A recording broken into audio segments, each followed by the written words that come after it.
So previously in the first section of the chapter, our focus was on just naming these angle relationships, right? Understanding what corresponding angles means, that they would be in the same place, like angle 2 and angle 6 would be corresponding angles, right? Talking about alternate interior angles, what does that mean? Alternate interior angles would be like angles 5 and angle 3. They're on the interior and they're alternating sides of that transversal. Alternate exterior, like angle 1 and angle 7, okay? And then finally, we do have a situation with our consecutive interior angles. This is why I like to call them same side interior, because if you keep those S words together, you're going to remember they're supplementary. But all three of these relationships here are angles that are equal to each other. So what I have here in this exercise are two pairs of parallel lines. M and N are parallel to each other, and P and Q are parallel to each other. And this is where we get into the situation with these special angle relationships. So if angle 3 is 102 degrees, he lives right here. We'll write that in. Well, I basically, because I have two pairs of parallel lines, I can get every other angle in this picture. Okay, so here's angle 3, it's 102 degrees. Well, look, angle 7 is corresponding to it, so it's also 102. Another way you could look at it is angle 5 is alternate interior to it, so that's also 102. Now we also have our situation with vertical angles that are still equal. So if angle 3 is 102, so is angle 1. That's 102. Okay, so we have all these 100-degree angles. Now we have linear pairs. So 180 minus 102 is 78 degrees. So every other angle here is going to be 78. Now, that's just over on this side. I still have a parallel line situation going the other way. So if M is a transversal, this 102 is corresponding to this 102.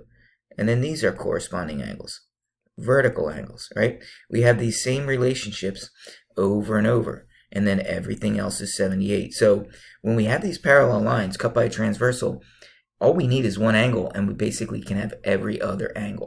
So that really is all I want to apply today. So if angle 3 is 102 degrees, let's write that in here, okay? What is going to be the measure of angle 5? Well, they're alternate interior, and we saw up above here, everything's equal. Corresponding angles are equal. Alternate interior angles equal. Alternate exterior. The only angle pairs that we studied that aren't equal, that are supplementary, would be an angle pair like this, a same side interior situation. So all I know to start this off is that angle 3 is 102 degrees. So that should tell me right away that angle 5, since they're alternate interior, is also 102 degrees rather.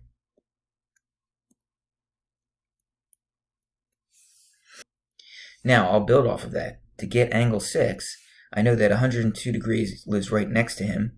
So angle 6 can't be 102 degrees as well. They're right next to each other. But it's going to be supplementary to that. So if I take 180 minus 102, that's my 78 degree angle there. Okay? So angle 5 would have been 102 degrees.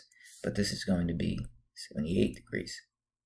So now we're going to switch transversals. Now my transversal is going to be M. So 102 still lives here. That's the only thing I've been given. But P and Q are also parallel to each other. So when I move along the transversal M to this angle 11, that's a corresponding angle to 102 degrees. So that's also going to be 102 degrees. Okay. Now we look for where angle 7 lives. Same situation. But now our transversal is P. So if angle 3 is 102 and we move down to 107, that's another corresponding angle situation. That's also 102 degrees. Okay. Now let's take that 102 and move over to angle 15. Okay. Where's angle 15 live? Another corresponding angle situation. 102 degrees. Okay. And then finally 14, if this is 102, we just said that. 14 lives next to it. It's adjacent to it. That's going to be a supplementary situation or linear pair. That's going to be 180 minus 102, which is 78 degrees. Okay, so now we want to apply the same principles. Remember, corresponding angles are equal. Alternate interior angles are going to be equal, and alternate exterior will be equal, as long as our lines are parallel. So let's be careful here and be aware these lines are not parallel.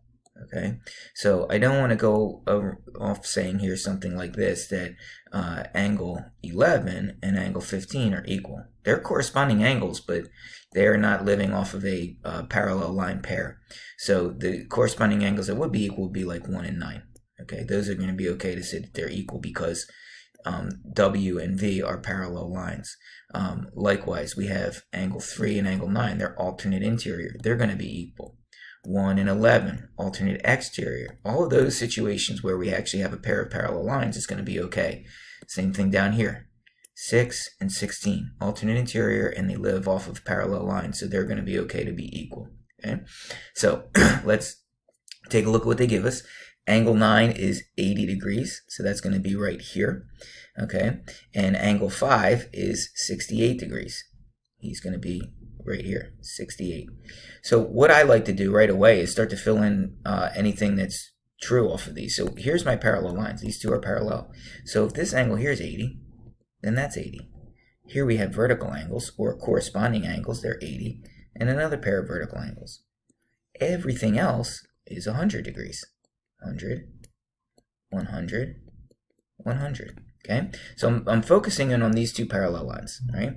Now I have and this transversal P. Now I have a different transversal, where this situation here, Q is 68, or Q is a transversal, and I have a 68 degree angle. So this angle here would be 68, they're corresponding. We have vertical angles here, 68, 68, and then 180 minus 68 is 112 degrees, okay? So every other angle on this transversal Q is 112 degrees. 12, 112, 112, 112. Okay, that's what we want to apply now in these situations. So we have angle 9 is 80, and the first thing he asks us for is angle 12. Well, he lives right next to that 80 degree angle. They're adjacent to each other, so that would have to be 100 degrees. That's going to be 100 minus 80. Okay, or I'm sorry, 180 minus 80 is 100. Okay, angle 1. He's in a corresponding situation to angle 80. So angle 1 is going to be equal to that. It's going to be 80 degrees. Okay, angle 4. Let's look at where he is. So if this is 80 here, then this is 80, and angle 4 is adjacent to that. So again, we're looking at another 100 degree situation. That's going to be 100 degrees. And we can see it's actually corresponding to angle 12. We already answered that. We said that that would be 100. So these are corresponding, so that would be 100 as well. Okay. Now my picture's getting a little busy, so I'm going to erase a little bit. Angle 3. Again, let's see what we started with. Angle 9 we know is 80. Does angle 3 relate to that? It does. It's alternate interior, which means that they have to be equal to each other. So that's 80 degrees as well. Okay. Now it looks like we'll move into the bottom part of the picture. See if we can apply these relationships down there. We know that angle 5 is 68 degrees. So we look for angle 7. What's the relationship between angle 5 and angle 7? They're vertical angles, so they're equal to each other. So that's going to be 68 degrees. Okay. And then finally, angle 16. Okay, if this is 68, then we have alternate interior angles. This would be 68 as well.